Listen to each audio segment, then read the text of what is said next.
In-depth channel के नए video में आप सभी का स्वागत है। ये वीडियो उन सभी के लिए ज़रूरी है जो हमेशा फ्लू या सर्दी जुकाम या इससे होने वाले बुखार या किसी तरह की एलर्जी से पीड़ित रहते हैं। तो फ्लू या साधारण भाषा में कहा जाए तो सर्दी जुकाम और इससे होने वाला बुखार एक तरह का संक्रामक रोग है। भारत में अक्टूबर से लेकर अप्रैल को फ्लू का सीज़न माना जाता है। वैसे तो बहुत ही साधारण बीमारी लगती है और कई लोगों को साल में 2 या 3 या 4 बार भी हो जाती है, लेकिन केवल भारत में ही फ्लू और इससे जुड़ी रेस्पिरेटरी और लंग डिसीज़ के कारण लगभग 3 लाख से लेकर 5 लाख लोगों की मृत्यु हर साल होती है। इन आंकड़ों में हमने कोरोना वायरस के फ्लू, बर्ड फ्लू और स्वाइन फ्लू को नहीं जोड़ा है। हालांकि हर साल इन बीमारियों का आउटब्रेक आता ही रहता है। वैसे भी वातावरण में हमेशा और खासकर फ्लू के सीज़न में किसी भी समय 100 से लेकर 150 तरह के फ्लू के वायरस मौजूद रहते ही हैं, जिनमें से H1N1, H3N2, कोरोना वायरस और इन्फ्लुएंजा बी वायरस बहुत ही खतरनाक हैं। भारत में ही हर साल लाखों या करोड़ों लोग कम से कम 2 बार तो फ्लू से संक्रमित होते ही हैं, जो यदि बर्ड फ्लू या कोरोना फ्लू नहीं है तो इस तरह के फ्लू को सामान्य देखभाल से हम 3 से लेकर 7 दिनों में पूरी तरह से ठीक कर सकते हैं। लेकिन जो लोग पहले से ही बीमार हैं या जिन्हें कोई क्रोनिक डिसीज़ है, उन्हें फ्लू के सीरियस कॉम्प्लिकेशंस का सामना करना पड़ता है। इसमें शामिल है न्यूमोनिया, कानों का संक्रमण, साइनस का संक्रमण, एलर्जी राइनोसाइटिस और सांस की नली और फेफड़ों के दूसरे गंभीर रोग। लेकिन यदि किसी को और अधिक गंभीर बीमारियां हैं, जैसे कंजेस्टिव हार्ट फेल्यूर या डायबिटीज़ या अस्थमा या कैंसर, तो ऐसी स्थिति में सर्दी जुकाम का होना बहुत ही खतरनाक हो जाता है। सर्दी जुकाम या फ्लू किसी को भी हो सकता है, लेकिन नवजातों, छोटे बच्चों और 65 वर्ष से अधिक के व्यक्तियों को, साथ ही गर्भवती महिलाओं और कमज़ोर इम्यूनिटी वाले लोगों के लिए यह और अधिक खतरनाक हो जाता है। अब जब किसी को फ्लू होता है तो उसे बुखार और ठंड लग सकती है, गला खराब होता है, पूरे शरीर में दर्द रह सकता है, या नाक बह सकती है या नाक बंद भी रह सकती है, कान बज सकते हैं, कानों से पानी निकल सकता है, आँखों में दर्द हो सकता है या फिर ज़रूरत से ज़्यादा थकान हो सकती है, और कुछ लोगों को डायरिया या उल्टियाँ भी हो जाती हैं।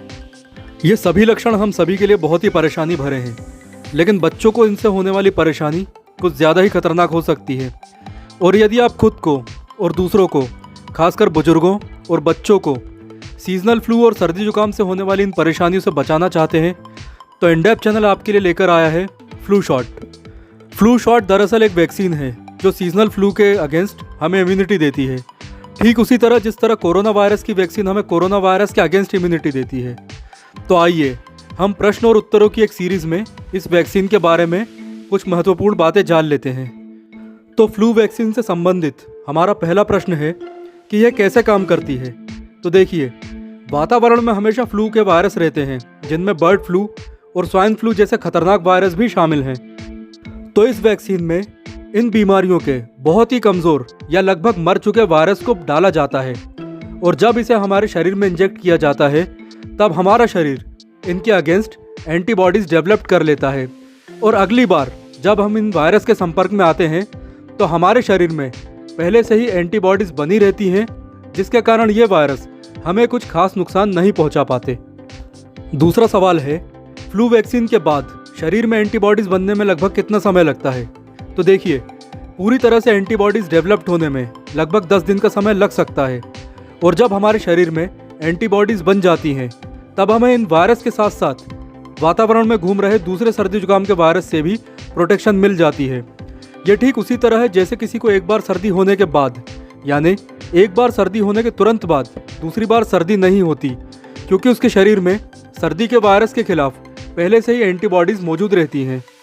इसके अलावा सभी फ्लू वैक्सीन में बर्ड और स्वाइन फ्लू के अलग अलग वेरिएंट की डेड बॉडीज़ रहती है, जिससे हम इनसे तो बचे रहते ही हैं, साथ ही जिन्हें एलर्जी राइनाइटिस है या जिन्हें साइनस है या जिनकी इम्यूनिटी कमज़ोर है या फिर जिन्हें बार बार सर्दी जुकाम हो जाता है, तो उन्हें यह वैक्सीन ज़रूर लगवानी चाहिए। तीसरा सवाल है, मार्केट में किस तरह की फ्लू वैक्सीन्स उपलब्ध हैं। तो इसका जवाब है, मार्केट में कई तरह की फ्लू वैक्सीन्स उपलब्ध हैं, लेकिन यदि कोई व्यक्ति इसे लगवाना चाहता है तो उसे करंट फ्लू सीज़न की वैक्सीन ही लगवानी चाहिए। यानी अभी कोई व्यक्ति इसे लगवाना चाहता है तो उसे फ्लू सीज़न 2021-22 की वैक्सीन ही लगवानी चाहिए। चौथा सवाल है, इस वैक्सीन का रेट क्या है और ये सामान्य है या विशेष परिस्थितियों में ही लगवाई जाती है। तो इसका जवाब है भारत में ये वैक्सीन अलग अलग दामों पर उपलब्ध है, लेकिन फिर भी एक अच्छी वैक्सीन आपको 600 से लेकर 700 रुपये में मिल जाएगी। और यह वैक्सीन बहुत ही सामान्य है। देखा जाए तो विदेशों में, खासकर यूएसए, कनाडा और पूरे यूरोप में हर साल सरकारें अपने नागरिकों को फ्लू सीजन से पहले इस वैक्सीन की डोज ज़रूर देती हैं। वेस्टर्न कंट्रीज़ में फ्लू वैक्सीन मैंडेटरी है। पांचवा सवाल है, फ्लू वैक्सीन किन्हें लगवानी चाहिए? तो देखिए, वैसे तो इसे सभी को लगवाना चाहिए। जिस तरह विदेशों में हर फ्लू सीजन से पहले यह वैक्सीन लगवाना ज़रूरी होता है, उस तरह भारत में भी इसे ज़रूरी कर देना चाहिए। लेकिन सर्दी जुकाम हमारी फार्मा कंपनियों का बहुत बड़ा बिजनेस है। वही फार्मा कंपनियां जो हमारी सरकार को बहुत ज़्यादा टैक्स देती हैं। इसलिए सरकार की तरफ से या फार्मा कंपनियों की तरफ से अभी इस दिशा में कोई कदम नहीं उठाया जा रहा है। इसके अलावा इस वैक्सीन को 6 महीने के बच्चे से लेकर वृद्ध व्यक्तियों को हर फ्लू सीजन से पहले ज़रूर लगवानी चाहिए। साथ ही जिन्हें साइनस या टिनिटस या एलर्जी या फिर दिल की बीमारी या डायबिटीज़ या अस्थमा या इम्यूनिटी वीकनेस या पोस्ट नेजल ड्रिप या गले में हमेशा कफ जमे रहना या फिर नाक या गले से संबंधित कोई दूसरा रोग है, तो उन्हें इस वैक्सीन को ज़रूर लगवानी चाहिए। छठवां सवाल है, क्या बच्चे, बूढ़े या दूसरी गंभीर बीमारियों से ग्रस्त लोग इसे लगवा सकते हैं? तो इसका जवाब है, इन सभी को ये वैक्सीन ज़रूर लगवानी चाहिए।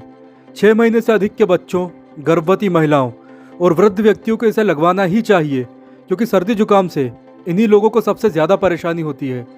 इसके अलावा गंभीर क्रोनिक बीमारी जैसे दिल की बीमारी या डायबिटीज़ में सर्दी जुकाम का होना कभी कभी बहुत ही खतरनाक हो जाता है, खासकर उम्र दराज लोगों के लिए। इसके अलावा यदि किसी को साइनस की समस्या है या एलर्जी है या फिर किसी का कान बह रहा है, तो ऐसे रोगियों को इस वैक्सीन से बहुत राहत मिलती है, क्योंकि उन्हें गंभीर रूप से सर्दी जुकाम नहीं हो पाता और उनके नाक, कान और गले की हालत बिल्कुल ठीक रहती है। 7वां सवाल है, यह वैक्सीन किन्हें नहीं लगवानी चाहिए और क्या इसके कोई साइड इफ़ेक्ट्स हैं? तो ये वैक्सीन 6 माह से कम उम्र के बच्चों को और जिन्हें वैक्सीन से ही एलर्जी है उन्हें नहीं लगवानी चाहिए। और इस वैक्सीन का कोई खास साइड इफ़ेक्ट नहीं है। हालांकि इसे लगाने के बाद बहुत ही हल्की सी सर्दी हो सकती है, जो एक दिन में ही चली जाती है, या हल्का बुखार या सिर दर्द हो सकता है, कुछ वैसा ही जैसे कोरोना वैक्सीन के समय होता है, लेकिन उससे बहुत ही कम। इसके अलावा यह वैक्सीन बिल्कुल सेफ है। 8वां और आखिरी सवाल है, क्या यह वैक्सीन हर साल लेनी पड़ती है? और हाँ, तो क्यों? इसका जवाब है जी हाँ, यह वैक्सीन हर साल लेनी पड़ती है, क्योंकि सर्दी जुकाम का वायरस आरएनए बेस्ड वायरस होता है, जो बहुत ही जल्दी म्यूटेशन करता है, जैसे कोरोना वायरस के नए नए वेरिएंट। इसलिए आपको हर साल या हर 2 साल में एक बार इस वैक्सीन की ज़रूरत पड़ती है। वेस्टर्न कंट्रीज़ में उनकी हेल्थ केयर सर्विस का एक इम्पॉर्टेंट पार्ट है और लोग हर साल इसे लगवाते ही हैं, और साथ ही गंभीर सर्दी जुकाम और गले और नाक की दूसरी बीमारी से बचे रहते हैं। तो दोस्तों, ये थी फ्लू वैक्सीन के बारे में वो जानकारी जिसे जानना आपके लिए ज़रूरी था। नाक, कान और गले, खासकर एलर्जी और साइनस की समस्या से पीड़ित लोगों को इस पर ज़रूर विचार करना चाहिए। और यदि अभी तक भी आपके पास कोई हेल्थ इंश्योरेंस नहीं है, तो इसके बारे में भी ज़रूर सोचें।